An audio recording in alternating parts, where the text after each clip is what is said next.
ونستعينه ونستهديه ونشكره ونعوذ بالله من شرور أنفسنا ومن سيئات أعمالنا من يهده الله فلا مضل له ومن يضلل فلا هادي له وأشهد أن لا إله إلا الله وحده لا شريك له ولا مثيل ولا شبيه ولا ضد ولا ند له وأشهد أن سيدنا وحبيبنا وعظيمنا وقائدنا وقرة أعيننا محمدا عبده ورسوله وصفيه وحبيبه من بعثه الله رحمة للعالمين هاد ومباشر ونذيرا بلغ رسالة وأدى الأمانة ونصح الأمة وجاهد في الله حق جهاده فجزاه الله عنا خير ما جزى نبي من أنبيائه اللهم صل على سيدنا محمد وعلى آل سيدنا محمد كما صليت على سيدنا إبراهيم وعلى آل سيدنا إبراهيم اللهم بارك على سيدنا محمد وعلى آل سيدنا محمد كما باركت على سيدنا إبراهيم وعلى آل سيدنا إبراهيم إنك حميد مجيد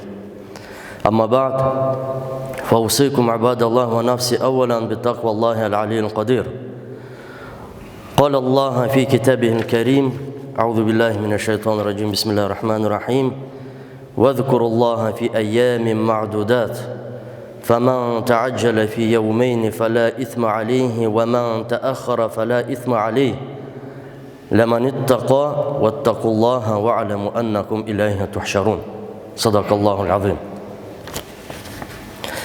Barcha g'alamlarni yo'qdan bor qilishi, shul g'alamlarni tarbiya qilib ham o'zining turli ne'matlari bilan bo'laklab turishi Alloh subhanahu va taolaga hamd sanalarimiz, ulug'lovlarimiz bo'lsa edi. Bizni haq yo'lga ko'ndiruvchi, barcha bizga eng ko'rkam o'rnak bo'lishi suyukli payg'ambarimiz Muhammad Mustafa sallallohu alayhi va sallamga, uning hurmatli oilasina, barliq sahabalarina kunlarimizning turlaridan chiqqan salomlarimiz, salovat shariflarimiz ham har turli izgi duolarimiz erishsaydi. Aziz din qardoshlarim, biz sizning bilan muborak vaqtda yashaymiz. U Zulhijja oyining 1-10 kuni. Haligi kunlarning ustanligi ham fazilati haqida Hazrati Abdullah ibn Abbas radhiyallohu anhu Payg'ambarimiz sallallohu alayhi vasallamning shunday hadisini topshiradi. Ma min ayyamin al-amalu solihu fiha ahabbu ila Allah min hadhihi al-ayyam. Allah qarshında aligi 10 kunda qilingan izgi amaldan da suyukliroq amal yo'qdir. Ya'ni shu kunlar ishida ishlangan izgiliklar uchun Allah Rabbimiz savoblarni tag'ida orttiradi.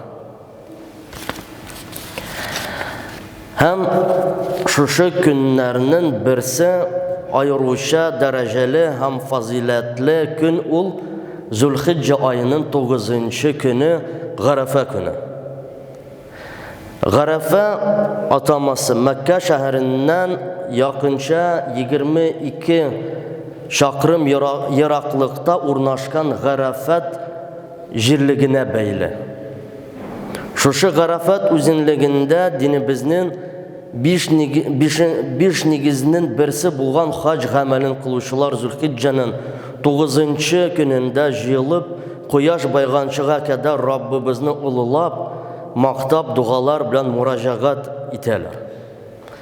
Şu zor ibadatga beyli ravishda biz bu kunni Garafa kuni deb ataymiz. Garafa kuni haqida müminlerinin anası G'aysha radhiyallohu anha bunday hadis topshiradi. An Aisha radhiyallohu anha anna Rasulullah sallallahu alayhi va sallam qala ما من يوم أكثر من أن يعتق الله فيه عبدا من النار من يوم عرفة. Allah'ın elçisi sallallahu aleyhi ve sellem Allah Teala öz kulların uttan en kübü Garafa gününde qutqara deb aytdi. Yani Garafa günü ol cehennem gazabından qutuluğa erişi günü. Bu günni aytganimcha hacılarımız izgi o'rinlarda hac amalini qilalar. Biz izgi yerlerde bulmasak da Allah Teala bu büyük günde bizni de ecir savap aludan, mağfirat kişru tabudan mahrum etmedi. Hazreti Ebu Qatada radıyallahu anh'a Süykli Peygamberimiz sallallahu aleyhi ve sellem'nin mundik hadisini tapşırgan. Qala sallallahu aleyhi ve sellem صيام يوم عرفة أحتسب على الله أن يكفر السنة التي قبله والسنة التي بعده. Arafa günündə tutulğan uraza ötken hem kiləşək yılda bulğan günahlarını yarlıqavığa səbəb olur. Şuna da bu günlərdə ayrışa Arafa günündə qəməl ibadətlərimizni arttırıb Allah Rabbimizga yakınıyırga hem temu utundan qutuşulardan bulurga tırışık inşallah. Şulay Arafa günü kürü bilen təşrik takbir günleri başlanan. Arafa gününün ertəngi namazından başlap hem Zülhicce'nin 13. günündəki ikindi namazına xatli Allah Rabbimizni zorlap takbirler eytu tişli buluptur. Yani vacib bular. Yani 5. iyunun ertəngi namazından alıp 9. iyunun ikindi namazını kırtıp her bir farız namazdan son 2 yakka selam biru bilen biz 3 tapkır qabatlap tekbir eteceğiz. Bu hakta Allah Rabbimiz El-Baqara suresinin 203. ayetinde etti. وَذْكُرُ اللّٰهَ فِي اَيَّامٍ مَعْدُودَاتٍ. Teşrik günleri dip bilingen sanavlı günlerde namazlarınızdan son hem şeytanğa taş atqanda tavuş bilen tekbir eytip Allah'ını zikir etiniz. Sanavlı günler dip şuşu günler yani teşrik günleri iske alına. Bu ayette. Tekbir eytu tertibi Hanafi mazhab boyunca Allahu Ekber, Allahu Ekber, La ilahe illallah, Allahu Ekber, Allahu Ekber ve lillahil hamd. Onun manası Allah büyük, Allah büyük. Allah'tan başka gıybadetke layık zat yok. Hem Allah'ı büyük, Allah büyük, hem Allah'a barışı maqtavlar. İratlar tekbirini tavuş bilen, hatın kızlar özleri işitirlik etip gene kışkırmış ayteler. Aziz din kardeşlerim, Arafa günü uzu bilen dinimizde qaralgan iki ulu gayetin birisi Aydil Adha, Kurban bayramı kire. Hem bilgenimizce bizning dinimizde bayram günleri Allah'a süykli bulgan gamel ibadetlerini ötev hem birbirine izgilik kılı bilen ötkeriler. Ve kurban gayetinde Allah Rabbimiz öz kullarına mahsus ibadet ötevini yükledi. Ul kurban şal. Onun hakkında kubimiz namazga baskanda birinçilerden itip yürengen El-Kevser suresinde Allah Rabbimiz eyte فَصَلِّ لِرَبِّكَ وَانْحَرْ. Yani Rabbin için namaz oku hem onun ismi bilen kurban şal. Kurban itlerin yoksullarga tarat.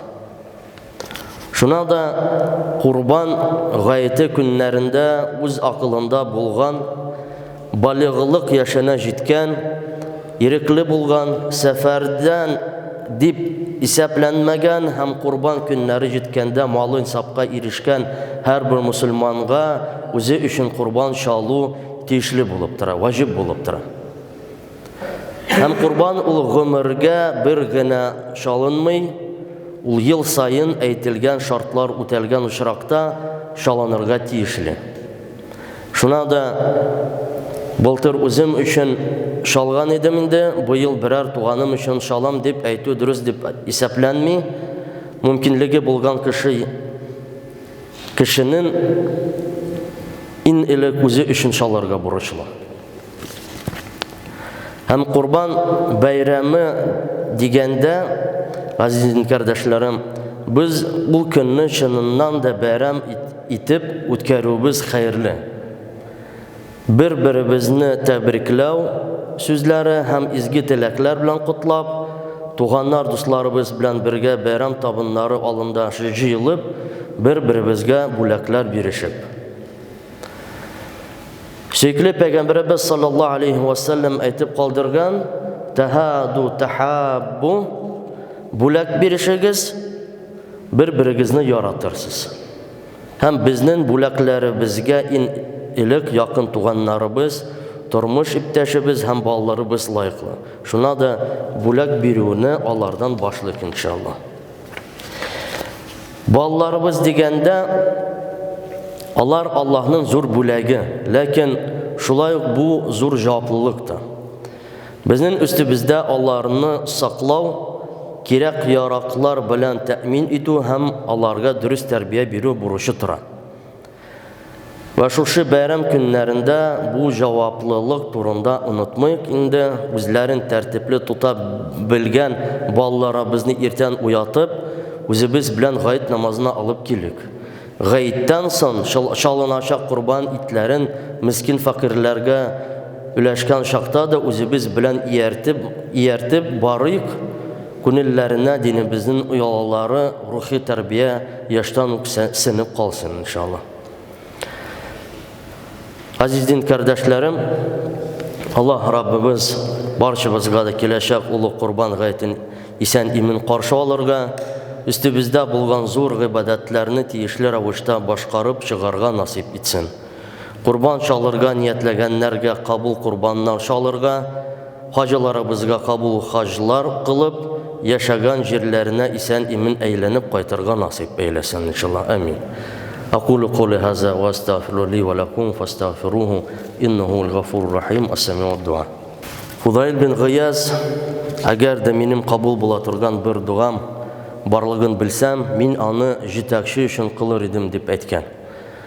Ya Rabbim, Cumhuriyatimiz uchun iminlik, tinchlik, barakat, mo'llik ham kelajakda da raisimiz Rustam Nurg'ali ulining sog'lik, salomatlikda, iminlikda, ko'ngil tinchligi bilan xizmat etuvin, xalqimizning barakatda yetish, mo'l turmushda baxtli bo'lib yashovlarin tug'an tilimiz, millatimiz uchun o'sish, kamillashuv ham uning kelajak bugunlarga qadrli yodgor etib topshiriluvin, millatimizning uzun umrli, imin bo'lib nasib et inshaalloh. Alhamdulillahi robbil alamin. والصلاة والسلام على نبينا محمد وعلى آله وصحبه ومن تبع هديهم بإحسان إلى يوم الدين. اللهم صل وسلم عليه وعلى آله وصحبه أجمعين. يا أيها الناس اتقوا ربكم الذي خلقكم من نفس واحدة وخلق منها زوجها وبث منهما رجالا كثيرا ونساء واتقوا الله الذي تساءلون به والأرحام إن الله كان عليكم رقيبا. يا أيها الذين آمنوا اتقوا الله وقولوا قولا سديدا يصلح لكم أعمالكم ويغفر لكم ذنوبكم ومن يطع الله ورسوله فقد فاز فوزا عظيما. اللهم آدم على دولتنا خيرها وهناءها وتقدمها ورفعتها ورخاءها وازدهارها وانشر السعادة بين أهلها أنت ربها ووليها. اللهم وافق رئيس الجمهورية السيد الرئيس رستم بن نورغالي وآدم عليه موفور الصحة والعافية واجعله يا ربنا في حفظك وعنايتك. اللهم ارحم كل المسلمين والمسلمات والمؤمنين والمؤمنات الذين انتقلوا إلى رضوانك وادخلهم بفضلك فسيح جناتك. اللهم إنا نسألك الجنة لنا ولوالدينا ولمن له حق علينا وللمسلمين أجمعين. ربنا آتنا في الدنيا حسنة وفي الآخرة حسنة وقنا عذاب النار وأقيموا الصلاة.